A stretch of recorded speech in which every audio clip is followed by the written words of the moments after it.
Eh bien, je bénis la grâce de Dieu ce matin, mes frères et sœurs. Le Seigneur mettait dans mon cœur depuis quelques jours de vous prêcher ce matin, parce que je suis conscient qu'il y a beaucoup de chrétiens dans le monde entier qui n'ont pas la possibilité de se rendre dans une église le dimanche matin ou dans n'importe quel autre jour de la semaine. Et je bénis Dieu parce que tous les moyens sont là devant nous pour prêcher la parole de Dieu. Et peut-être ce matin que je m'adresse à une personne qui n'a pas cette possibilité de se rendre dans une église pour écouter la parole de Dieu. Peut-être que tu es chez toi, loin d'une église, peut-être que tu es dans un hôpital parce que tu es souffrant, peut-être que tu n'as pas cette opportunité d'écouter la parole de Dieu, mais ce matin, le Seigneur nous fait grâce de pouvoir partager la parole de Dieu. Mais avant tout, on va prier le Seigneur quelques instants pour ceux qui veulent se joindre avec moi dans la prière. Et puis nous partagerons la parole de Dieu. Donc nous allons prier pour ceux qui veulent se placer devant le Seigneur pour que Dieu puisse nous parler ce matin. Seigneur, notre Père, notre Dieu, nous remettons tout entre tes mains parce que c'est toi qui as le contrôle de toutes choses. Seigneur, ce matin, nous nous plaçons devant toi pour que ta parole puisse nous éclairer, pour que ta parole nous fasse du bien. Je te prie, Seigneur, pour tous ceux, toutes celles qui vont écouter le message de Dieu, la parole de Dieu, pour tous ceux qui sont malades, pour tous ceux qui sont au loin d'une église locale, te demandant, Seigneur, de nous bénir, de nous parler, de nous fortifier. Seigneur, je te prie pour chaque chrétien, chaque chrétienne qui est en difficulté ce matin, que ton esprit puisse me conduire, nous diriger. Tu en es capable parce que tu es l'Éternel. Seigneur, nous nous en remettons à toi. Fais-nous du bien ce matin à cause de ta parole et dans le nom de Jésus. Amen. Eh bien, ce matin, nous allons voir 3 points dans la parole de Dieu. Et donc, mon message commence par une question. Et cette question, c'est qu'est-ce que Dieu attend de moi? Qu'est-ce que Dieu attend de toi? Voilà une question ce matin qu'on va poser en tête du message. La Bible nous dit, mes frères et sœurs, que Dieu va parler à son serviteur Ézéchiel et il va lui dire, Ézéchiel, lève-toi et avance, Ézéchiel. Ce sont les paroles de Dieu dites à son serviteur Ézéchiel. Lève-toi et avance. Donc Dieu attend une chose de moi. Dieu attend une chose de chaque chrétien, de toi et de moi ce matin. Dieu attend de moi que je me lève de mon sommeil, et nous le verrons un peu plus bas, on parlera du sommeil. Dieu attend de moi une chose, c'est que je puisse avancer. Peut-être que tu t'es arrêté dans ta vie spirituelle avec le Seigneur, dans ta marche avec Dieu. Mais Dieu, ce matin, par l'intermédiaire de son esprit et de sa parole, te dit, lève-toi et avance. Voilà ce que Dieu attend de chacun de nous. Et bien sûr, mes frères et sœurs, vous qui m'écoutez ce matin, bien sûr qu'il va y avoir des tempêtes. Parce que lorsqu'on se lève pour servir le Seigneur, lorsqu'on se lève pour faire une œuvre pour Dieu, il se lève toujours des tempêtes dans notre vie. Et la mer va se déchaîner. La mer va nous entourer et les vagues vont commencer. Les vagues vont commencer à remplir notre barque. Et vous savez tous que la barque, c'est l'image de notre cœur, de notre vie spirituelle avec Dieu, de notre marche avec le Seigneur. Eh bien, lorsqu'on veut faire du bien autour de nous, lorsqu'on veut se consacrer au Seigneur, il y aura toujours de l'opposition. Et ça, vous pouvez le voir dans le livre de Néhémie. Je ne vais pas y rentrer pour ne pas prendre trop de temps. Mais la Bible dit, la parole de Dieu nous dit, Dieu te dit ce matin, Ézéchiel, avance. Et ce matin, j'aimerais ajouter mon nom, ou ton nom. Le Seigneur nous demande une chose, c'est d'avancer. Pourquoi avancer? Parce que le meilleur, frères et sœurs, Le meilleur, ce n'est pas derrière, ce n'est pas les expériences que tu as fait dans ta vie avec le Seigneur. Peut-être qu'il y a des gens qui regardent ce matin et qui fait 30 ans, 40 ans de baptême, qui sont baptisés.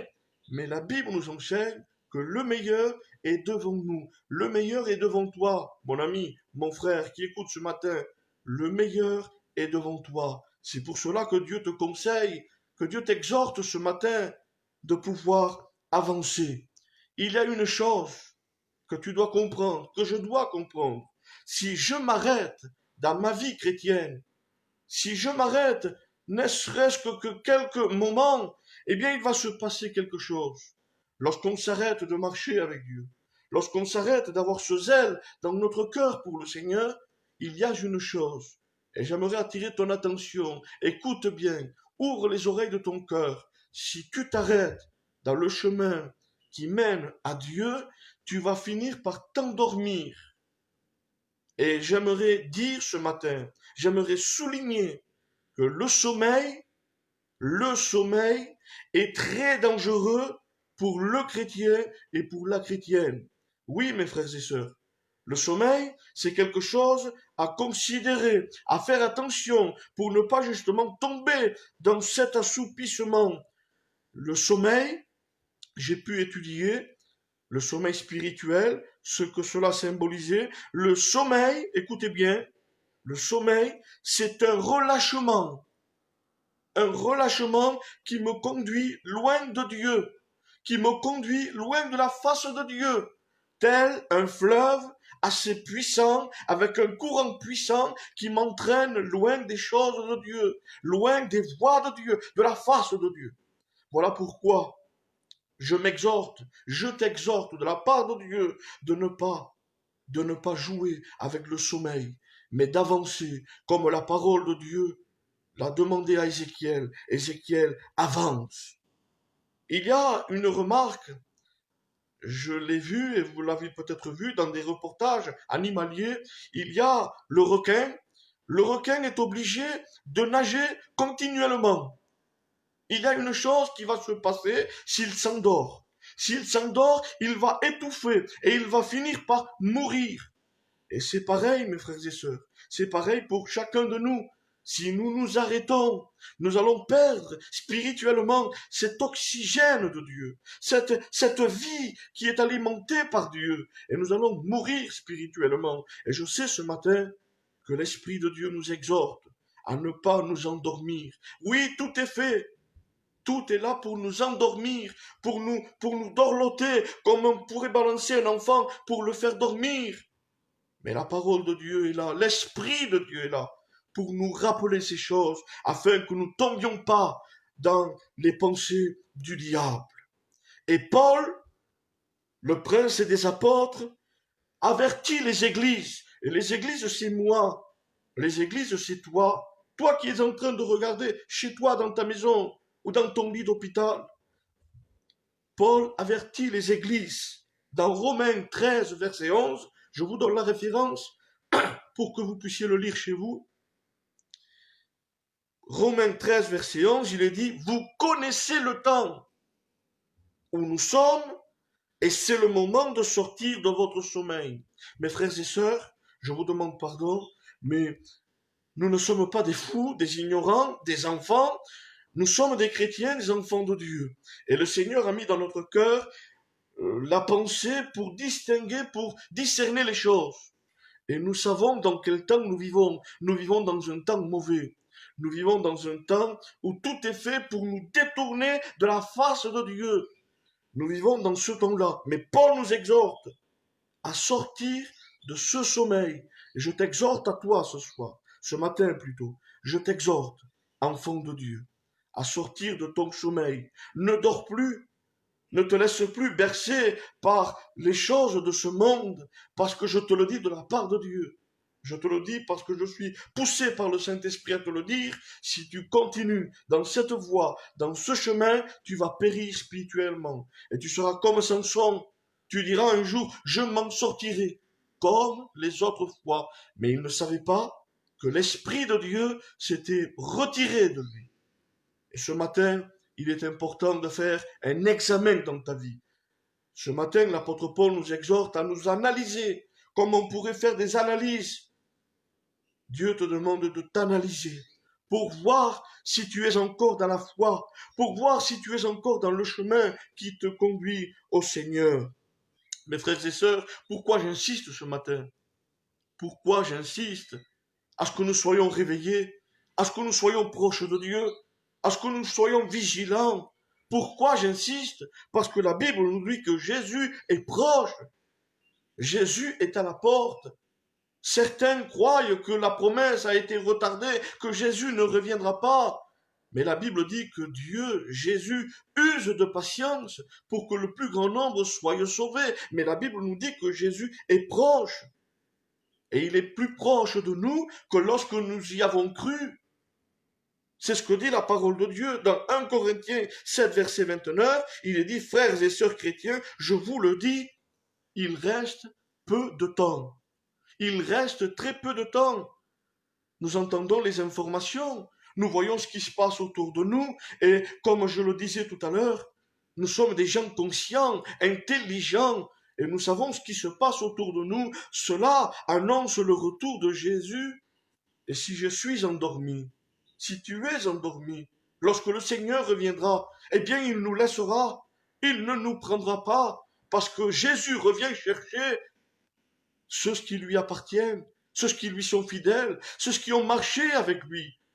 Alors ce matin, je t'exhorte encore de la part de Dieu, réveille-toi, toi qui dors d'entre les morts, et Christ t'éclairera. Et Paul nous exhorte encore ce matin à nous remettre debout pour pouvoir avancer, à agir pour remettre en course.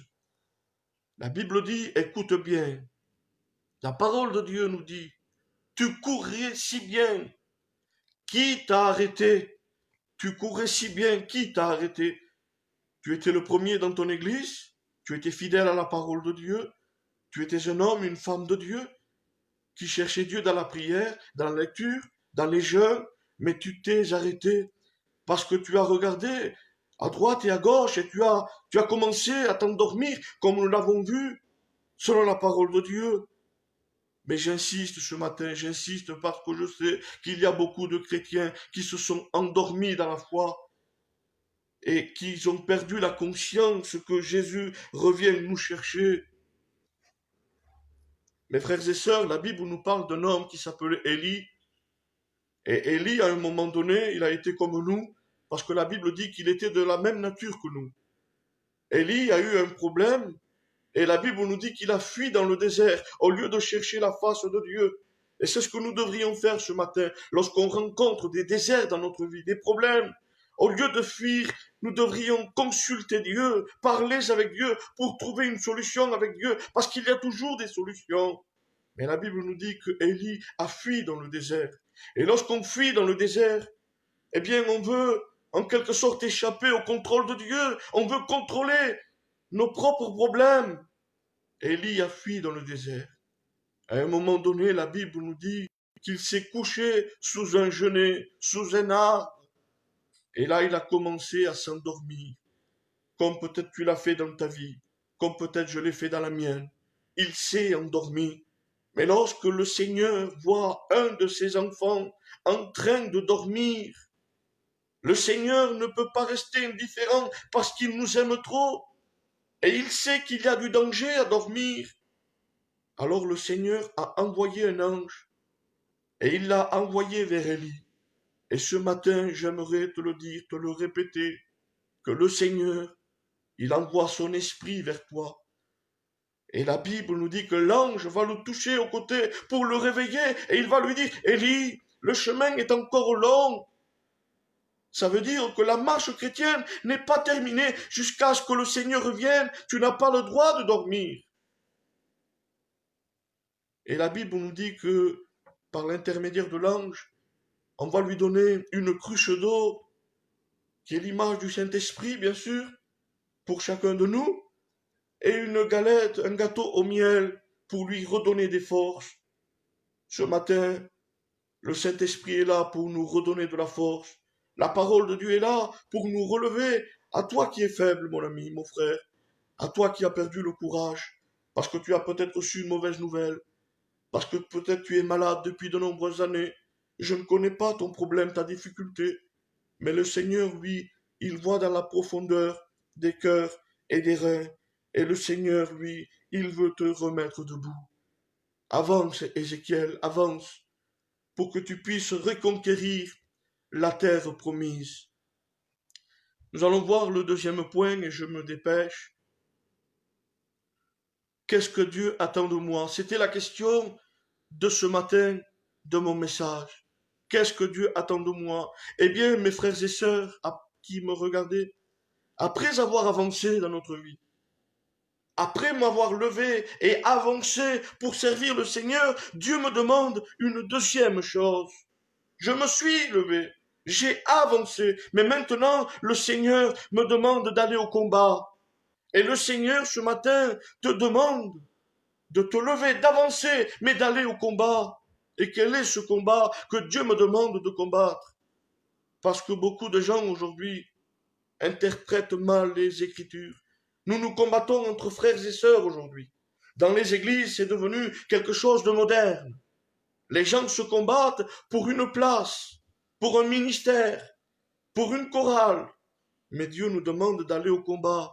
Dans 1 Timothée 6, verset 12, il est dit « Combat, le beau combat au service de la foi ». Et que Dieu nous aide ce matin à combattre le bon combat de la foi. Et combattre le bon combat de la foi, ça veut dire agoniser, aller jusqu'au bout. Ne pas combattre simplement que quelques heures, quelques jours, voire quelques mois. Mais la Bible nous enseigne de combattre jusqu'à l'agonie.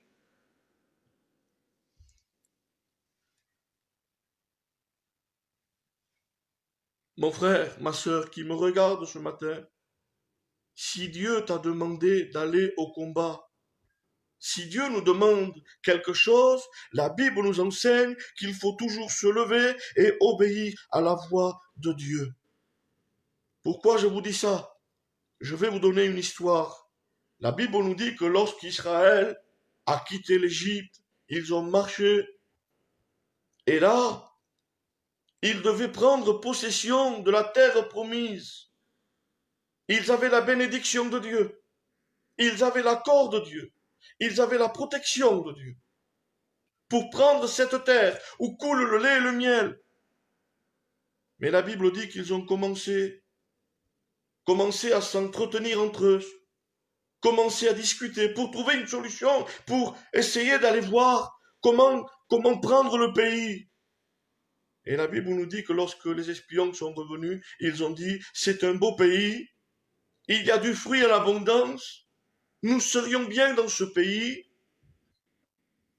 Mais la Bible dit que les espions vont ramener dans le champ une mauvaise nouvelle.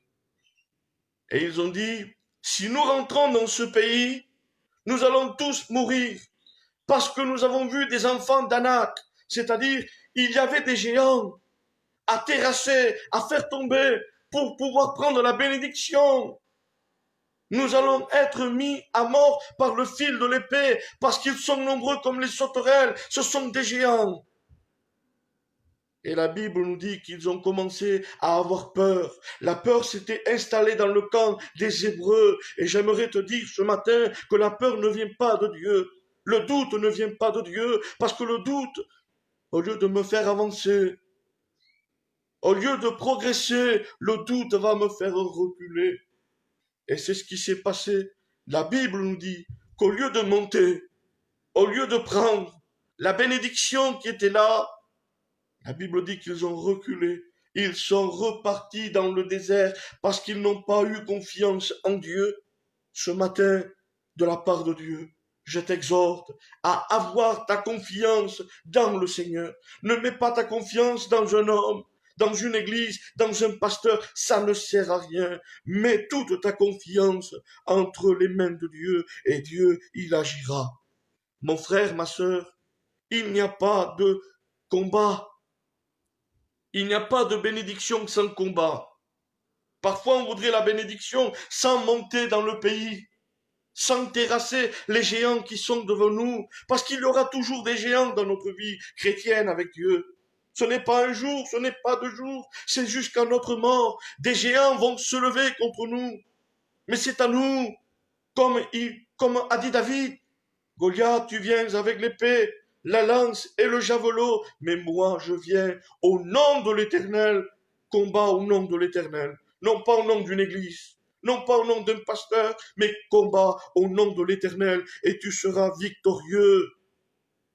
Sans combat, et on va venir à la fin, sans combat, il n'y a pas de couronne. Trop de chrétiens, et je me mets dedans, trop de chrétiens veulent la couronne, veulent la victoire, veulent les honneurs sans monter au combat. Ce n'est pas possible, mes frères et sœurs. Pas de couronne, pas de paradis. C'est ce que nous enseigne la parole de Dieu. Si je ne combats pas le bon combat de la foi, je ne verrai pas le Seigneur. J'aurais eu une vie religieuse. J'aurais eu une renommée peut-être. Mais mon nom ne sera pas inscrit dans le livre de la vie parce que j'ai négligé le bon combat. Quel est mon combat? Quel est ton combat ce matin? Est-ce que tu t'es posé cette question? Quel est ton combat? Parce que des fois on parle de combat, mais on ne sait pas réellement ce que c'est que le combat. Qu'est-ce que tu dois combattre ce matin? Qu'est-ce que l'Esprit de Dieu te demande de combattre dans ta vie? Eh bien, le Seigneur pourrait nous dire ce matin de combattre contre la chair, parce que la chair est là pour nous éloigner de Dieu, pour nous faire pécher contre Dieu. Qu'est-ce que Dieu me demande de combattre? De combattre contre le péché. Parce qu'aujourd'hui, tout est fait, tout est là pour me faire pécher, pour me faire dévier des voies de Dieu, pour me faire tomber de Dieu. Qu'est-ce que Dieu me demande de combattre? La peur, le doute, les angoisses. Souvenons-nous des disciples. La Bible nous dit qu'à un moment donné, ils étaient dans cette barque au milieu du lac, et la tempête a commencé à souffler, et les vagues ont commencé à remplir la barque. Et comme on disait en début de prédication, peut-être que la mer a commencé à remplir ta barque, et que tu es là en train de ramer, mais inutilement, parce que tu rames sans le Seigneur, parce que le doute s'est installé dans ton cœur. Et peut-être que tu es comme les disciples, tu peux remettre des regards inquiets, tu te dis comment je vais m'en sortir, comment je vais faire, il y a la maladie, il y a la dispute dans mon foyer, il y a les enfants qui ne vont pas bien. Mais le Seigneur te demande une seule chose, de te lever et d'aller au combat. Cesse, mon frère, ce matin, cessons ensemble de promener des regards inquiets. Et on va voir le dernier point, et puis je m'arrêterai, parce que ce n'est pas à force des paroles que le Saint-Esprit nous convainc. Nous avons vu 2 points. Nous avons vu Ézéchiel, lève-toi et avance. Nous avons vu le 2e point, aller au combat. Et puis le 3e point, qu'est-ce que Dieu attend de moi? ¿Qué es lo que Dios espera de tú? ¿Qué es lo que Dios te demanda? Qu'est-ce que Dieu attend de moi, serviteur de Dieu? Eh bien, on va le voir avec le 3e point. Je prendrai 3 minutes et puis je termine la pensée de Dieu. Dans le livre d'Osée, notez bien, chapitre 12 et du verset 7, il est dit « Espère toujours en ton Dieu. » Et je bénis le Seigneur, parce que s'il y a quelqu'un sur qui s'appuyer, sur qui espérer, c'est bien le Seigneur, c'est bien Jésus. Ah, on peut espérer à un homme, à un pasteur, mais il nous décevra toujours. Mais le Seigneur, lui, il ne te décevra jamais. Qu'est-ce que l'espérance? Nous sommes notre peuple, un peuple peu intelligent. Mais lorsqu'on étudie la parole de Dieu, qu'est-ce que l'espérance? L'espérance, c'est avoir confiance. Confiance en Dieu. Quand tout va bien uniquement, non, mes frères et sœurs. Si je passe par la maladie, si je passe par le creuset, si je passe par le désert, si je passe par de nombreux problèmes, eh bien, je dois me confier en l'Éternel. Je dois avoir espérance en Dieu. Espère en Dieu ce matin. Dieu est en train de te parler à toi qui regardes ce matin. Dieu est en train de te dire dans ta vie, c'est pour toi ce matin que Dieu m'a réveillé de mon lit. C'est pour toi ce matin que Dieu m'a demandé de prêcher. C'est pour toi que le Seigneur a mis cette pensée dans mon cœur. Espère, espère mon ami, mon frère. N'abandonne pas les armes. N'abandonne pas tes armes spirituelles à cause de ta difficulté, parce que le Seigneur va te bénir. Le Seigneur est avec toi. Le désespéré, celui qui n'a plus d'espérance, il dit dans son cœur, je ne compte plus sur Dieu. Dieu n'agit plus dans ma vie. Dieu est invisible. Dieu est devenu sourd. Le désespéré n'a plus de confiance en Dieu. Il ne compte plus sur Dieu. Parce qu'il est déçu dans sa vie. Parce qu'il est meurtri, blessé. Il n'attend plus rien de Dieu.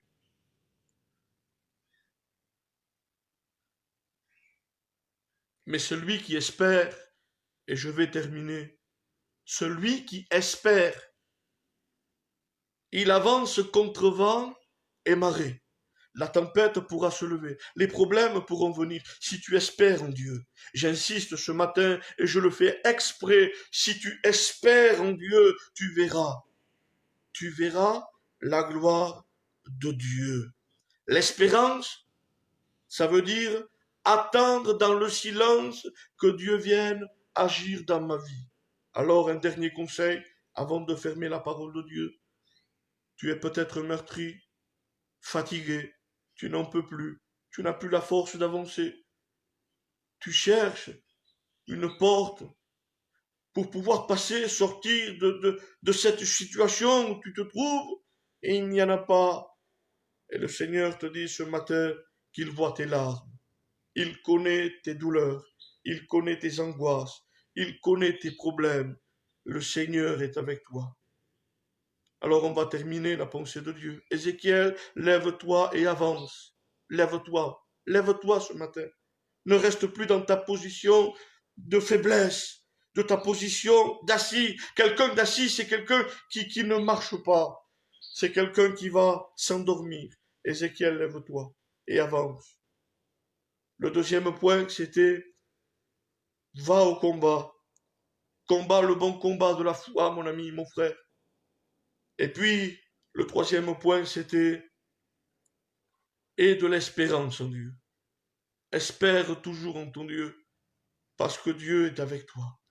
Je remercie le Seigneur et j'espère que ces quelques paroles ont touché des cœurs, des vies.